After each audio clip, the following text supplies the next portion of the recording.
Et que j'essaye de glorifier Dieu et tout ce qu'il a fait dans ma vie. Mon identité n'est pas un score au golf. Tout ce que j'essaye de faire, c'est de glorifier Dieu. C'est pour cela que je suis à ce poste. Pour moi, il ne s'agit pas d'un score de golf. Voilà, ça rejoint tout ce qu'on a dit. Hein.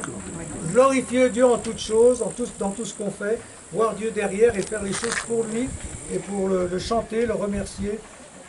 Et la dernière, avant Joël Abati, Marie-Jo Fernandez, championne olympique de double en tennis. Donc c'est un peu plus vieux. Maintenant, j'essaye de me concentrer sur le fait d'avoir Jésus au centre de ma vie à tout moment. Tout ce que je fais, je le fais pour sa gloire. Je ne peux rien faire toute seule, mais je peux tout faire en Christ qui me fortifie. Et ça résume tout ce qu'on peut dire. Hein. Tout faire en Christ. Tout faire en sentant que le Christ est en moi, qui me pousse, qui me donne l'amour, la force, l'espérance, et qu'il habite en moi pour me transformer à partir de tout ce que je fais. La foi nous fait faire tout en Christ, c'est-à-dire en le laissant nous inspirer, nous animer, nous conduire, nous stimuler. Bref, laissons le Christ agir en nous de plus en plus pour pouvoir dire comme saint Paul, ce n'est plus moi qui vis, c'est le Christ qui vit en moi. Alors, quelques petites réactions avant de lire le gros témoignage de Joël Abati. Dans tout ce qu'on a dit, est-ce qu'il y a quelqu'un qui veut rajouter autre chose ou souligner autre chose? Est-ce qu'on a fait le tour de ce qu'on peut dire de la foi chrétienne telle que vous essayez de la vivre? C'est déjà pas mal, hein? Moi j'ai trouvé qu'on pouvait presque tout dire, hein? Il disait à peu près tout. Est-ce qu'il manque quelque chose?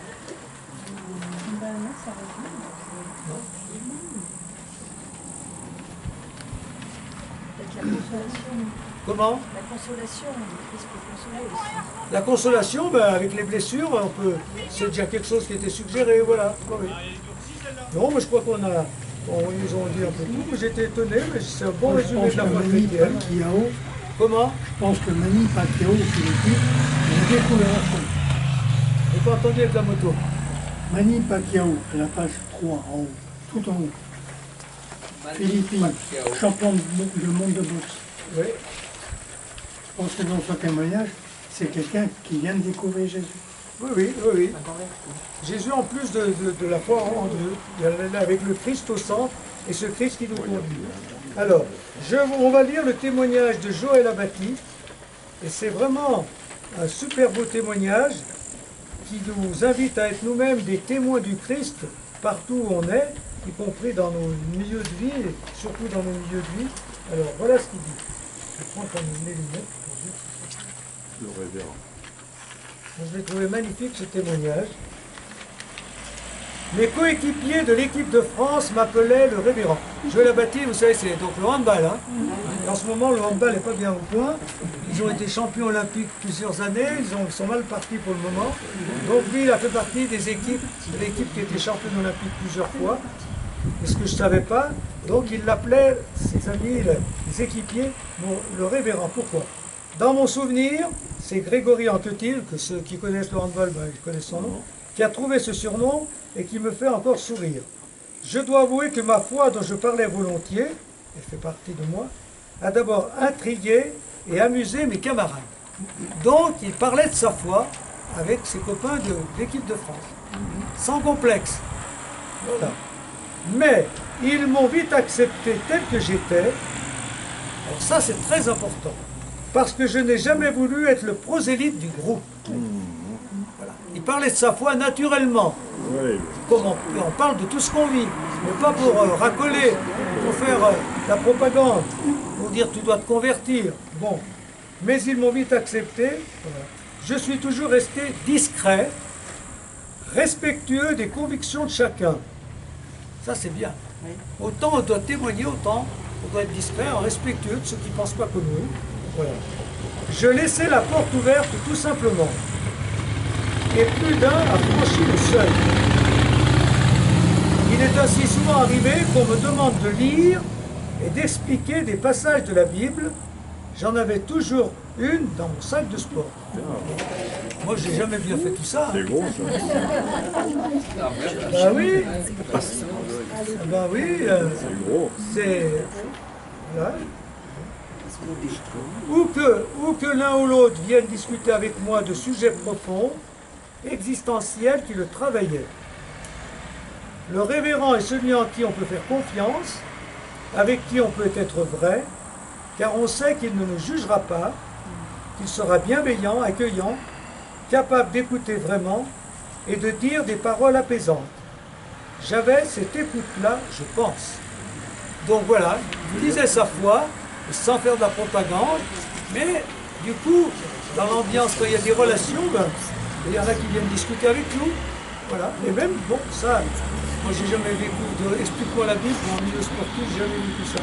Mais bon, par contre, moi ce que j'ai vécu dans le milieu du sport, c'est est-ce que tu peux faire le baptême de mon enfant, ou la sépulture, ou est-ce que tu peux venir voir telle personne, etc. Donc ça, il y a tout plein. Hein. Voilà. Donc ça, et moi, pour moi c'était surtout ça, c'est souvent on oppose évangélisation et sacramentalisation. Vous entendez parler de cette distinction? Évangéliser ou sacramentaliser? Évangéliser, c'est annoncer la bonne nouvelle. Sacramentaliser, c'est inviter au sacrement. Voilà. Alors, bien souvent, on dit que, voilà, par exemple, nous prêtres, on passe beaucoup de temps dans les sacrements. Mais est-ce qu'on évangélise encore? En ce sens, est-ce qu'on porte l'évangile à ceux qui ne viennent pas? Donc c'est une vraie question, aux périphéries. Donc ça, c'est... Eh bien, dans un milieu où on n'est pas là pour sacramentaliser, on peut évangéliser. On peut évangéliser à l'occasion de discussions. Mais moi, j'ai souvent évangélisé, souvent parlé de la foi à l'occasion d'une demande de sacrement et de célébration. Voilà. Donc c'est à ce moment-là, et puis après, quand on célèbre, par exemple, une sépulture, un mariage ou un baptême dans une église où il y a beaucoup de monde, eh ben, les sportifs qui sont là, ben, ils entendent parler de l'évangile. J'ai beaucoup d'exemples comme ça. Une fois, j'ai fait un mariage avec les Blancs où c'était la fille de Gérard Montel. Vous ne savez pas qui c'est, qui est le présentateur de télé, de l'athlétisme. C'est Gérard Montel. Voilà. Donc j'ai pu discuter avec lui, un peu, voilà, etc. Ou alors j'ai fait un baptême au Mont-Sel, une fois. La marraine, c'était comment? Fleury Michon, là, comment? Celle qui a porté le drapeau, là. Une championne de marteau. Ouais, c'est comment? Amélie Fleury Michon, c'est Fleury Michon, voilà. Elle était marraine. Voilà. Donc elle a pu dire sa foi, très bien. C'est des occasions comme ça. Voilà. Voilà. Mais ça n'a rien à voir. J'ai aussi comme marraine dans ma thème Marine Le Pen avec les Bains. Ça n'a rien à voir avec le sport. Ah, bah c'est bien. Voilà. Mais c'est vieux de ça, il y a plus de 20 ans. C'était le sport politique. Et quand j'avais vu ça, son nom, je n'ai pas demandé si c'était là. J'ai dit peut-être c'était une autre. Bon, c'est bien elle qui est arrivée à l'église, Notre-Dame. Elle était marraine. Bon. Elle a dit comment elle allait être marraine de l'enfant. C'est comme ça. C'est les rencontres. C'est pour ça que je dis que les sacrements, ben, ça peut être un lieu où quand même on évangélise au sens qu'on annonce l'évangile. Donc, en tout cas, lui, c'est beau déjà ce qu'il a dit, hein, j'espère. Mais attention, sur le terrain, j'étais un guerrier redoutable, tel David. Voilà. Ça veut dire que c'est pas parce qu'on est chrétien qu'on ne va pas se donner à fond et faire tout pour gagner. Et donc vaincre les adversaires qui ne sont pas des ennemis. Et ça, il va dire des choses qui rejoignent ce que j'ai dit tout à l'heure. J'allais en avant quand la bataille faisait rage, et je protégeais l'équipe, je l'aidais à se dépasser, à se fortifier dans l'épreuve. Vous voyez, tous ces mots, c'est des mots que les sportifs ne font que répéter à longueur de journée. Hein. Se dépasser, se fortifier dans l'épreuve, etc. Et à la fin de certains matchs, je poussais le cri de la victoire, comme le peuple d'Israël après sa libération d'Égypte. Ça, j'ai jamais fait ça, moi. Quand on a gagné le mondial face à la Suède en 2001, je me rappelle avoir lancé un Alléluia que tous ont ensuite repris en chœur. C'est beau, hein, d'arriver à faire ça. Ben oui. Ou à Pékin, aux Jeux Olympiques de 2008, après avoir battu l'Islande en finale, j'ai entonné un cantique qui commençait par « Oh my God » et les autres m'ont suivi. C'est bien, hein? Voilà de beaux témoignages. Même dans le car, on avait notre rituel de chant. Quand j'y pense, mes coéquipiers, qui étaient non-croyants pour la plupart, étaient d'une ouverture magnifique. Mais quand quelqu'un est sincère, et puis c'est ça, quand il a une bonne relation avec les autres, qui fait bien son travail, et qui fait tout pour gagner, ben, les autres le respectent. Et quand il lance quelque chose, voilà, ben, très bien. Donc voilà à quelles conditions on peut témoigner de sa foi. Condition d'avoir des relations fraternelles, amicales, d'être décontracté, mais de bien faire aussi ce qu'on a à faire. Voilà. Faire corps nous rend plus forts. Dieu n'a pas toujours eu une telle place dans ma vie. En Martinique, où je suis né dans une famille catholique d'origine modeste, j'allais à la messe avec mes parents uniquement parce qu'ils me disaient d'y aller. Je rigolais avec mes potes au lieu d'écouter le prêtre. Ça, c'est classique. Hein. Malgré tout, j'entendais. Ah, la parole faisait son travail en moi sans que je m'en rende compte. Des graines étaient semées qui se déploieraient ensuite. Je trouve que c'est bien ça. Hein. Voilà. À quoi ça sert d'aller à la messe? Je m'ennuie. Ben oui, mais peut-être bien qu'il y a des graines qui sont semées. À l'adolescence, certaines positions de l'Église catholique ont commencé à me gêner, sans parler de son implication dans la traite négrière. Bon, ben les problèmes de l'Église, ça continue, c'est pas tout à fait les mêmes que lui, mais il y en aura toujours. Et puis de toute façon, j'avais une autre chose en tête, le sport. D'abord le foot, puis le hand, avec très vite l'idée de devenir un sportif de haut niveau. Oui, j'avais déjà le goût de la gagne et un caractère de vainqueur. Bon, le goût de la gagne, ça c'est aussi le caractère de vainqueur. Le sport collectif a toujours eu ma préférence. On ressent plus de joie quand on gagne en équipe que tout seul. Et quand on perd, on est triste, certes, mais on pleure ensemble. Ça, c'est vrai aussi. Hein. C'est le cas en ce moment pour beaucoup, pour d'autres, c'est le contraire, très bien. Partager ces émotions intenses avec mes copains me transcendait, décuplait mes capacités et mes compétences. J'aimais appartenir à une communauté, à un corps où chaque membre a sa place, son rôle. Jouer chacun pour soi ne mène jamais à rien. Regardez le PSG, Paris Saint-Germain. Bon, ça, c'est des allusions, vous en faites ce que vous voulez. La victoire est toujours le résultat d'un travail collectif et non pas le succès d'une seule personne. C'est pareil dans la société. Faire corps, en prenant soin des plus faibles, nous rend plus forts. Jésus lui-même a composé une équipe avec ses apôtres en vue d'un objectif commun, à savoir l'annonce de la bonne nouvelle. Je trouve qu'il se débrouille bien parce qu'il dit vraiment les choses et qu'on peut appliquer tous, parce que ça s'applique au sport, ça s'applique à la vie, ce qu'il dit. Hein. Le résultat est toujours, la victoire est toujours le résultat d'un travail collectif et non pas le succès d'une seule personne. Même les sports individuels, ça suppose une équipe qui porte, qui stimule, et puis ça suppose une ambiance. Hein. Voilà, même Léon Marchand qui a gagné hier, il y a une ambiance qui fait qu'il se transcende. Donc, même quand on a un sport d'équipe, mais un sport individuel, on a besoin d'une équipe, d'une communauté, d'une ambiance, d'un club, etc. En 90, avec l'espoir de Floréal, mon club de France, on a gagné le championnat de France. L'entraîneur national m'a alors proposé de rejoindre le bataillon de Joinville, en région parisienne. J'étais fier et heureux d'être le premier Martiniquais à venir jouer au handball en métropole, mais ce déracinement n'a pas été facile. Ma famille me manquait. Étant un peu isolé, j'ai eu tout le temps de me poser des questions sur le sens de la vie. Qui es-tu? D'où viens-tu? Où vas-tu? Quel est ton rôle sur cette terre? Voilà. Ben, quand on a des passages à vide, par exemple un déracinement, des fois ça oblige à se reposer des questions de fond. Donc il se les est posées. La foi m'est alors tombée dessus. J'ai soudain ressenti le besoin de me tourner vers le Seigneur, de côtoyer de près Jésus-Christ et d'approfondir la Bible. J'ai tâtonné un peu jusqu'à découvrir l'église adventiste où je me suis senti chez moi. Je suis protestant, mais je crois que la lumière de Dieu est portée par tous.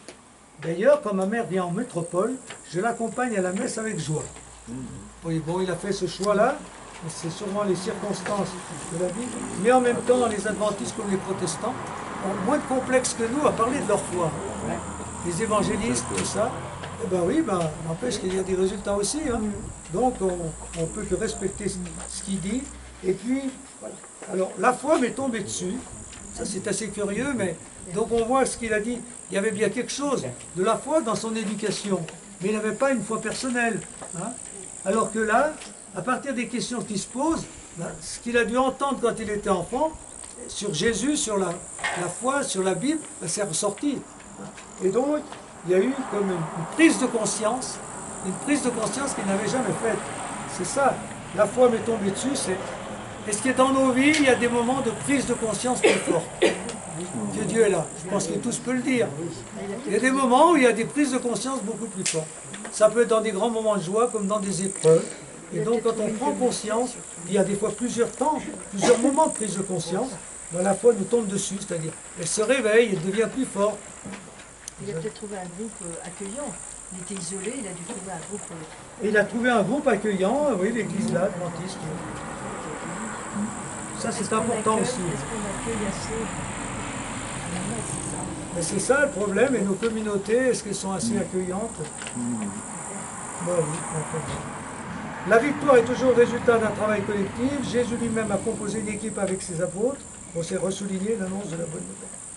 Dieu, mon meilleur coach. Puisque Dieu s'était révélé à moi, je ne pouvais plus vivre comme avant, c'est-à-dire faire les 400 coups. Il me fallait m'élever spirituellement, me montrer digne de l'appel que j'avais reçu. J'ai donc pris Dieu comme coach, c'est le meilleur. Donc celui qui va le guider, le conseiller, le stimuler. Il a été d'un grand soutien dans mon cheminement. Sa présence à mes côtés m'a aidé à relever 1000 défis. Comme lorsque j'ai fait le pari du professionnalisme en signant au club de Magdeburg en Allemagne. C'était un saut dans l'inconnu, d'autant que je ne connaissais ni la langue ni la culture et que j'étais le seul noir de l'équipe et de mon quartier. Si ma période allemande, elle a duré 10 ans, a été l'une des plus belles de ma carrière sportive, je le dois beaucoup au Seigneur, ainsi qu'à ma femme Paulette et à mes 2 filles évidemment. Il y a des hauts et des bas dans toute vie sportive, comme dans la vie tout court. Les échecs ne sont pas faciles à encaisser, tant qu'on a en horreur de perdre, et c'est mon cas. Il m'a fallu du temps pour comprendre que perdre, ce n'est pas reculer, mais au contraire avancer et grandir. Donc perdre, c'est comprendre, mais c'est avancer, c'est tout ça. Voilà, et grandir.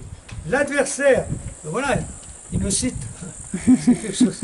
L'adversaire qui est en face de moi n'est pas un ennemi, mais un allié. C'est lui qui va m'aider à être meilleur en me révélant mes forces. Et puis c'est consolant de lire que Dieu m'aime toujours et continue de croire en moi même quand je n'ai pas atteint mon objectif. Qu'il ne s'intéresse pas à moi pour ce que je fais, mais pour ce que je suis en profondeur. Il reprend pas mal des choses qui ont été dites. Hein. Voilà. Il ne me réduit pas à mes performances. Celles-ci lui importent peu, tant que je donne le meilleur de moi-même pour faire fructifier les talents qu'il m'a donnés. Tout ça, on peut le prendre à notre compte, hein, chacun dans notre domaine. On ne peut pas louer Dieu quand on gagne des médailles et lui tourner le dos quand on connaît la défaite. Rester auprès de lui, quoi qu'il arrive et jusqu'au bout, voilà le vrai, le bon combat, le seul qui mérite vraiment d'être donné. Heureux est l'homme qui demeure ferme dans l'épreuve, car après avoir prouvé sa fermeté, il recevra la couronne de victoire, la vie éternelle que Dieu a promise à ceux qui l'aiment. J'aime beaucoup cette parole de Dieu, mais s'il me fallait en choisir une dans toutes les Écritures, ce serait le psaume 23. Le Seigneur est mon berger, je ne manquerai de rien. Je le lisais, le méditais dans chaque match, pour m'ancrer dans la paix et me donner de la force. Et ça, c'est vraiment ça. Quand on croit en Dieu, on a un grand match, un grand projet, pour aborder tout ça dans la paix, pour faire confiance à Dieu.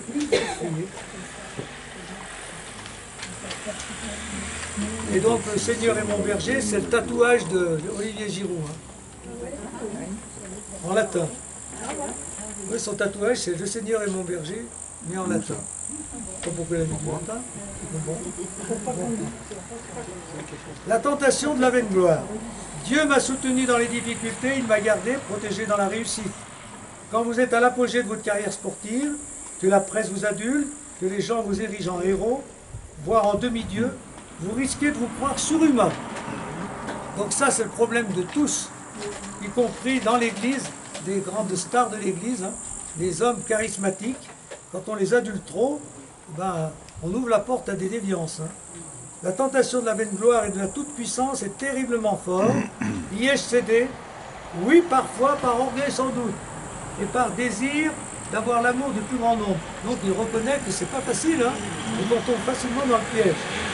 La vie elle-même vous offre aussi, mais Jésus a toujours eu à me ramener sur terre, à me remettre à ma place de créature. J'espère que c'est votre cas, que Dieu de temps en temps vous a remis à votre place. Bon, ça va alors. Hein. Bon. La vie elle-même vous offre de bonnes leçons d'humilité et vous rappelle ce qui est essentiel. Face à la pandémie du Covid-19, par exemple, on a bien vu que les infirmières, les caissières et les professeurs jouaient un rôle bien plus important que les sportifs connus et reconnus. Nos carrières sportives sont tellement éphémères. Vous voyez, je suis devenu retraité à 40 ans. Et je l'ai très mal vécu. Donc on reprend ce qu'on a dit tout à l'heure. Hein. Pour beaucoup d'entre nous, ce passage à la retraite est un véritable effondrement. Et pour cause, les compétitions, l'adrénaline, l'émulation, la reconnaissance médiatique, tout s'arrête et disparaît brutalement.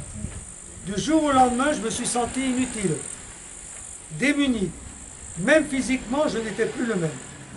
J'ai ainsi sombré dans la déprime quelques mois, puis j'ai rebondi, grâce à ma famille qui m'a entouré d'amour, et grâce à Dieu, qui m'a mené sur des voies nouvelles. Alors il s'est converti pour autre chose. Je suis coach mental désormais de l'équipe de France des métiers, et de celle du billard notamment. Je ne savais pas qu'il fallait un coach mental pour le billard. Et les métiers d'équipe de France des métiers. Au JO de Paris, j'aurai la joie d'être l'un des nombreux aumôniers des athlètes. Voilà. Donc il y a à Paris, je ne sais pas si vous avez vu, donc il y a l'église de la Madeleine, là. Et puis il y a plein d'initiatives, de temps de prière. Et il y a une aumônerie avec beaucoup d'aumôniers, je ne sais pas s'ils sont pas moins une centaine, et comme ça, bon, la culture française, bon, l'aumônier n'a pas beaucoup de place, mais en Amérique, les Philippines, donc les sportifs viennent voir les aumôniers, quoi. Voilà, et discuter avec lui et tout ça, voilà. Bon, c'est pas toujours le cas. L'année dernière, je suis allé au championnat du monde de ski pour faire une conférence. Bon, c'est sur le sport et la foi comme je fais toujours. Et puis j'ai rencontré là, dans différentes personnes, notamment un pasteur autrichien, qui est aumônier comme ça, qui va, et il était un peu l'aumônier de celui qui gagne toutes les médailles là. De Suisse, Overmatt,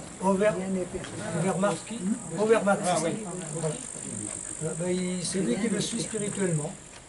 Alors que nous, on ne peut pas dire qu'on est, voilà, on est des champions qui ont besoin de ça pour le moment, on ne voit pas trop, hein, en France. En les écoutant et en les soutenant dans leurs besoins psychologiques et spirituels, je serai à nouveau, mais d'une autre manière, le révérend. Il faut bien, cet article est quand même bien, hein. Ah oui. Magnifique, hein, parce que ça, on peut l'appliquer à nous, comment être missionnaire, comment être témoin, oser déjà dire notre foi, mais en respectant les autres. Et puis, voilà, quand ils viennent discuter, on peut être à leur écoute, et puis pas trop faire propagande, mais en même temps pas cacher sa foi, saisir les bonnes occasions, et puis bien montrer que Dieu est avec tout le monde, et qu'il n'est pas là seulement pour la performance, mais pour que chacun devienne lui-même. Voilà. Il y a une messe en fait.